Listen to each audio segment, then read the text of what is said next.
Welcome back to Daily DeFi. Today is June 7th of 2021, Monday. Hope everyone is having a great start to the week. Today we'll be talking about DefiDrop, Yieldy, and World Token, three great low-cap altcoins, along with Yearn.Finance, some development at the Miami Bitcoin conference. Really great news coming out of that conference with what's going on in El Salvador, a lot of just the kind of incredible things that they're doing with the Lightning Network to really build on top of Bitcoin.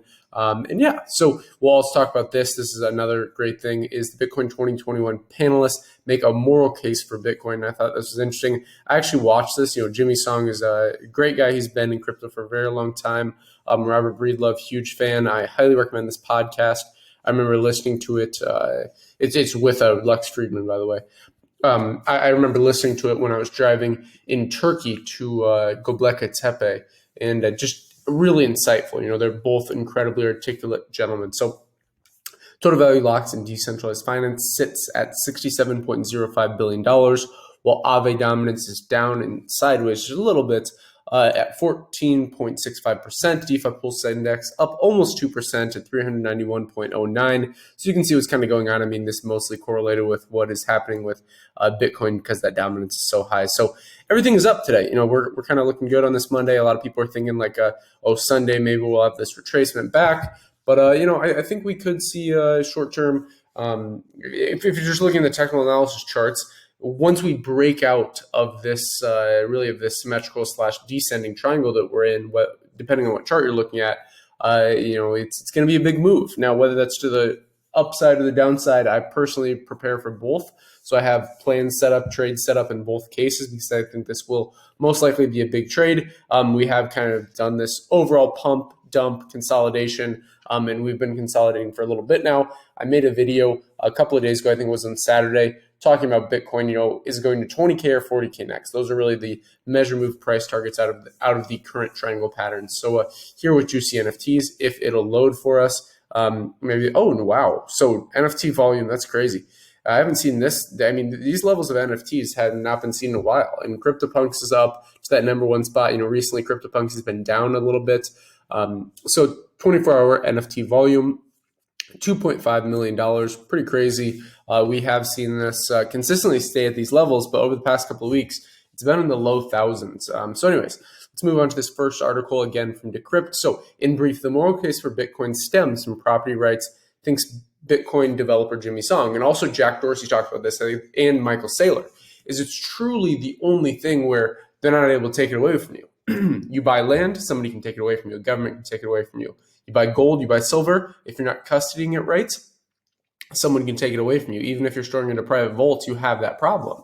You just put your money in a bank account, somebody can take it away from you. Somebody can inflate the currency so ridiculously much. Look at all these countries where this has happened time and time again. I think it's still yet to come, sadly, in a lot of different countries, is massive inflation. We're kind of seeing the upfront inflation. I mean, I see it, and just look at housing commodity prices. Although the IMF and the Fed doesn't come out and say, oh, we're having these higher levels of inflation, that's what's going on. I truly think, there's no way to get around it with massive monetary stimulus. So anyways, this is really the one true thing where you can custody yourself. If you have your private keys, not only can you custody yourself and you have true, property rights, but you can also be incredibly mobile. So you could say the same thing like on gold. So like you buy gold, it's truly yours. You buy a piece of land or you buy a house. But again, how mobile are you? What happens when, if you study world history, different societal rises and collapse happen. So I think we've been in a relatively peaceful time throughout world history, and who knows what's going to happen in the next 10 years. I don't want to play the doom and gloom story, but it's a non-zero chance of these things happening. So you always have to factor these in. That's why it's the same thing with technical analysis or investing. You have to price these things in and form that in your plan. That's what I always do, and I talk about it on this channel. So Bitcoin success is a moral imperative, argued a group of Bitcoin advocates at a major conference in Miami on Saturday. Far from a get-rich-quick scheme, Bitcoin upholds property rights and topples state monopolies on violence, they said at the panel titled The Moral Case for Bitcoin. So I would recommend checking this out. I'll have Cointelegraph and Decrypt linked, as well as obviously all these projects links with every daily DeFi. But it's pretty interesting. So as philosophical proof, the panel compromised A mix of developers and CEOs cited that a strand of libertarian philosophy that emphasizes self-ownership. By this logic, your body is your property. Everything that extends from it, including Bitcoin, falls under your property rights. The thing that violates the property rights is theft, and the current system is a cesspool of theft, said one of the panelists, Bitcoin developer Jimmy Song. Again, Jimmy Song, been in this space a long time. Robert Breedlove, CEO of Parallax Digital, thinks that the American dollar are immoral. Every time a dollar is printed, that is a violation of human property rights, he says. So that's an interesting point.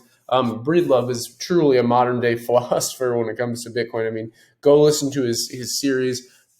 He has, I would recommend if you just want to start off, go with his early, I think it was in maybe 2019 or early 2020, interviews with Anthony Pompliano. He has one that's like a message to Ray Dalio. I would highly recommend you go watch that. That's one of the things that really got me into dollar cost averaging into Bitcoin when it was under 10K for a long time. I really think Breedlove's just really, really profound in this space. So anyways, that's basically it for this article. Let me know what you think about this. I'll wrap it up with this. So if the currency is really fluctuating in value such that you could become a pauper or really rich in a matter of a couple of days, you can't carry out your life. Sharding explained in a 2018 interview with Rutgers, Bitcoin is volatile, so it isn't an ethical currency, she said. Perhaps there's a compelling rebuke of that take, but Bitcoin 2021 is for Bitcoiners and by Bitcoiners. The panel, it was preaching to the choir. So that is something that's very, very true. I mean, when you look at this conference, there are some kind of dark signs. I will say that was kind of why I was considering, maybe we'll have this drop on Sunday. I mean, guys, when you see someone like Max Kaiser, obviously he's a hype man, just like this Logan Paul, Jake Paul. They're hype men. They're master marketers, right? They feed off people's attention. If you don't know how to control your attention, which a lot of people struggle with, and I completely get that, if you can't really truly control where your attention is going, you're not controlling your life. You're not controlling your energy. You're where your attention goes is where your energy goes. Your eyes are kind of these goal-seeking mechanisms, and where whatever captures your attention is really what you value. So if you're spending your time watching content or consuming information that is literally irrelevant, like just horrible magazine article type things that you would see at like a checkout aisle. I don't even know what they're called. I've never really purchased one, but I maybe like People Mag. I don't know what what I'm talking about. Those like what do you call them, like paparazzi, or there's something where it's like I'll move on. I can't remember. Let me know in the comments if you know what I'm talking about. A TMZ, that's what it is, TMZ. But I mean, if that's what you spend your attention on, what is that doing for your life? It's just entertainment. I rather integrate entertainment with what I am interested in, right? So I try and direct that energy, that laser kind of energy, towards investing, towards business, towards assets, towards growth, all these things, rather than consuming content like candy. It's just like your content diet. Okay, so anyways, little rants over. Yearn.Finance in Miami, developers talk new vaults, products, and verticals. So layer 2 DEX liquidity pool, position strategies, and insurance is on the horizon for the rapidly expanding team. 2 sweltering blocks from the gated entrance of Bitcoin Miami, I managed to track down at a core contributor, one of the most important projects in the decentralized finance ecosystem. This is very, very true. Is Yearn.Finance. I mean, Yearn.Finance has been around for a relatively long time. I can't remember the guy's name who created it, but I mean, they're doing great things. I've covered this project in detail in the past. I thought this article had a little bit more in depth, but it's not looking like it. So I think we can just kind of move on. Although I will point this out. This is what I was looking for. So new chains, new projects. As with many DeFi protocols, layer 2 has been the focus of Yearn's development and vault strategists. So what you have to understand here is layer 1 is essentially just the main blockchain. So like Bitcoin is layer 1, and then layer 2 would be something like Lightning Network. Okay, so a lot of strategists have been playing with sidechains, redeploying vaults on sidechains. Doggy told Cointelegraph, not sure who Doggy is. The vault would still be on ETH, but it would source liquidity via a bridge from the sidechain. The only barrier left is that bridges between chains can often be flaky, as Doggy put it. Can't get over that Doggy thing, man. I need to get this Dogecoin thing out of my mind so I don't laugh when I see Doggy as a name. Okay, so taking hours or even days to process, making traders and developers antsy.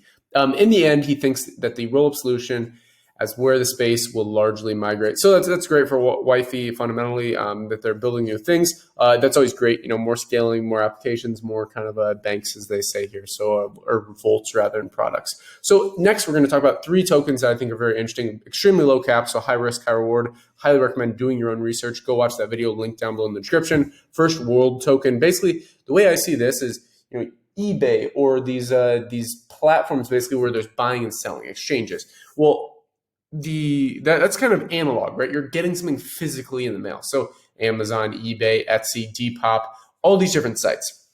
Then you go to digital assets. So you go to things like exchanges. Then you go to, NFT marketplace. Well, what will really be the one true NFT marketplace? Well, World Token is really working on becoming that, at least from what I understand, is they're really, really focusing on innovating in this space and using the World Token to do this, using it for many different things. So shop using World. So you actually use the World Token on this exchange here. So you can see, there are all these partners here. So shopping.io, that is awesome. You have ETHBox, Chain Games, One Ledger, really, really nice. So about the marketplace, the World Marketplace will be a one-stop shop for purchasing digital goods online. We're talking NFTs, games, collectibles, comment cards, gift cards, music, ebooks, and more. All transactions in the marketplace will be escrow-based, so that is huge. Basically, when the money is in escrow, so eBay, for example, does not do this. eBay, that's one of the biggest things, is like when there's these giant auctions, for example, like H3H, I don't know if you guys know who this is, but it's a guy on YouTube, and he does these like comedy videos, and he auctioned off this beanie where he basically stacked like the world's largest beanie, and he sold it on eBay. And since he has a very large following, people went on and made these ridiculous bids. Like it was going for like 10 million at one point. But the problem is the money, you can bid while the money isn't in escrow. So you're just saying, I will pay this at the end of the auction. Just like if you've watched Blood Diamond or whatever that movie with Adam Sandler is, when they're doing the auction for it, he bids it up, but then he doesn't have the money at the end. So it's same with eBay. Somebody can just go on and bid it up. Now, maybe they've changed this now, but from what I understand, it's still the same. They can push the price up, but then at the end, when it goes time to actually pay, they don't pay. They're not forced into paying. And that's basically what escrow does, is it's basically using smart contracts, which is even better for escrow. I mean, that's how all escrow truly should be, because smart contracts allow you to do this without human error. And they allow you not to have to trust anything, but rather just to verify that, this money will go from the person who made the highest bid to the person who is selling whatever good it is. So you can see all these different use cases on here. I think this could be really interesting, especially since it's a very low cap. It's under $10 million. 7,550 people like it, right around 9 cents, or closer to 10 cents. Now, trading volume, very, very low. Be careful with that. You have to make sure especially if you're doing large sums into something like this, not financial advice, but average it. That's a strategy where it's like, you don't want to be shifting something where it's like the volume is so tiny. I mean, that volume is really, really small. So again, I think great fundamentals. As long as you understand what's going on, you can either watch these projects or participate in it. So next, Yieldy. This is a project building the Algorand ecosystem. Now, I love Algorand. I've made videos on this in the past.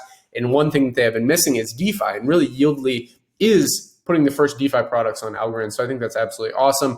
They kind of show all these different things, how they're basically using these cross-chain applications. So you have ETH.BNB, so the Binance Smart Chain ecosystem, the ERC20 ecosystem, the Polkadot ecosystem.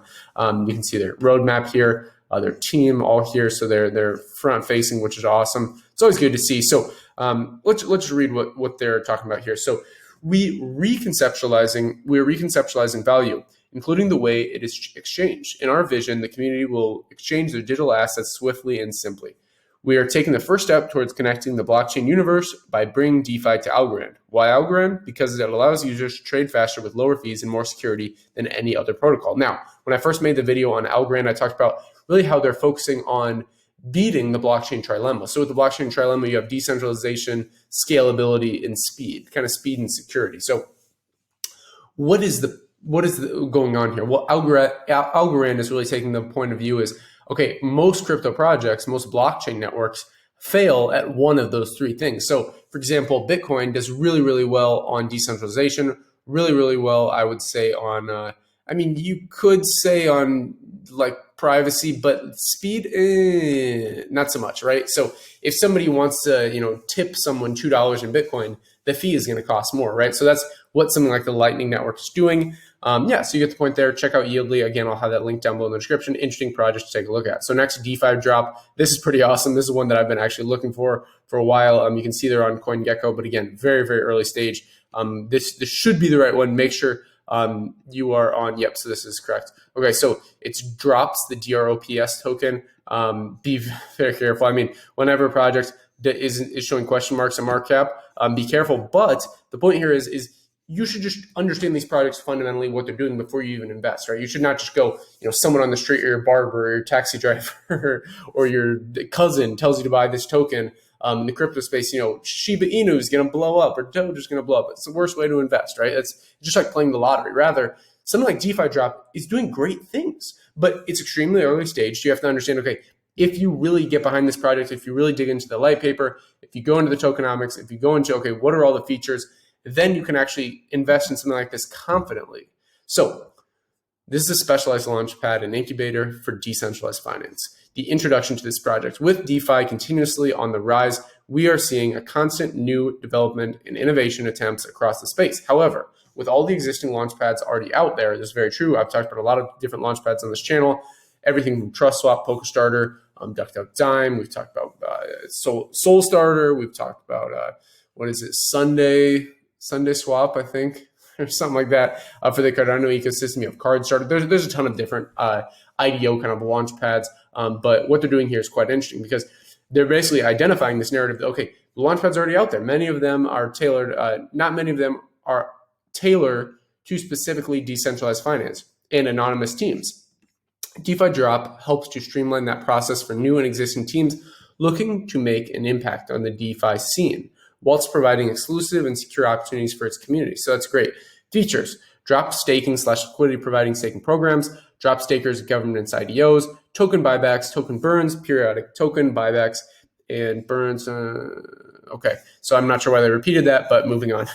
Cross-chain IDOs and fees, cross-chain token listing / atomic swap, drop holders and stakers, tiered model for private and public sale allocation. So that's great. You can see the tokenomic breakdown here. If you're curious, maybe I can do a deep dive video into this. Again, very, very early stage. So do be very careful with this. Okay, so that's basically it for this project. I mean, they're the backers.